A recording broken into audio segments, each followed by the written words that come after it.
कार्य बोलने की जगह टीचर कार्य बोलता था। तो हमको समझ में नहीं आता करना क्या है यहाँ पे। तो हमें एक टीचर और स्टूडेंट के बीच में इतनी ज्यादा डिस्टेंस बना के रख दिए, इतना प्रोटोकॉल बना के रख दिए हैं। आज 90% स्टूडेंट, उनको अगर क्लास में कोई टॉपिक नहीं भी समझ में आ रहा है, टीचर बोलेंगे समझ में आ गया तो हाथ उठा देगा।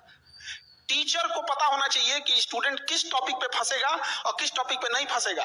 टीचर इतना कॉन्फिडेंस होना चाहिए, वो बता सकता है कि ये टॉपिक हर बच्चे को समझ में आया कि नहीं आया। हुआ आपने जीएस में ये चकल्लस तरीके से समझाने का फॉर्मूला निकाला, ये कब आया सबसे पहले प्लान में कि भैया ऐसे समझा सकते हैं, ऐसे समझ आएगा जीएस? हम लोग जब स्टूडेंट थे ना, तो टीचर लोग इतना लंबा लंबा बात बोलते थे, लोग समझ में नहीं आता था क्या बोले लोग। हम लोग को लगता था कि हम लोग पैदाइशी में कुछ मैन्युफैक्चरिंग डिफॉल्ट हो गया, हम लोग में कुछ लगता है पाठ पूर्जा कम है दिमाग में, समझ में उतना नहीं आता था।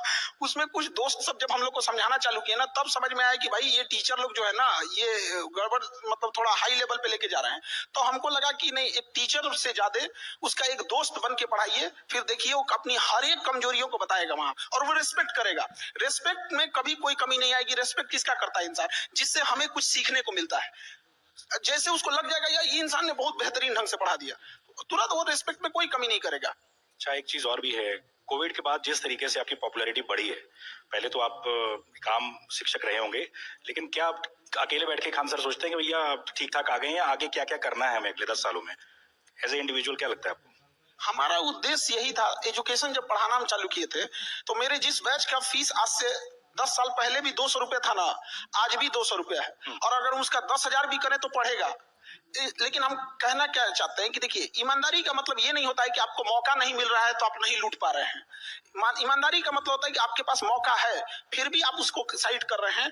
तो हमारा उद्देश्य है कि एजुकेशन इतना आसान होना चाहिए ना, कि एक मजदूर को भी समझ में आ जाए, कि मजदूरी करके भी आए ना तो समझ में आ जाए। यहाँ पे ऐसा नहीं होना चाहिए कि हम तो देखते थे कि तुम कल का क्लास नहीं किए बाबू, आज समझ में नहीं आएगा। क्या चीज बता रहे? तो घर का ढलैया कर रहे हैं क्या, कि दूसरा तल्ला नहीं ढाले तो तीसरा नहीं ढलाएगा? ये कोई बात है? क्यों नहीं समझ में आ सकता है? हाँ, थोड़ा लिंकेज होगा, कुछ टॉपिक ऐसे होते हैं जो नहीं समझ में आता, तो बच्चों के दिमाग में ये भर दिया गया। तो एजुकेशन इतनी आसान होनी चाहिए, किसी को समझ में आए, इतनी सस्ती होनी चाहिए, कोई भी अफोर्ड कर सके। और जो भाषा शैली ये और रिजल्ट ओरिएंटेड होना चाहिए, कि हम जो पढ़ा रहे हैं वो आना चाहिए। अभी हाल ही में रिजल्ट ओरिएंटेड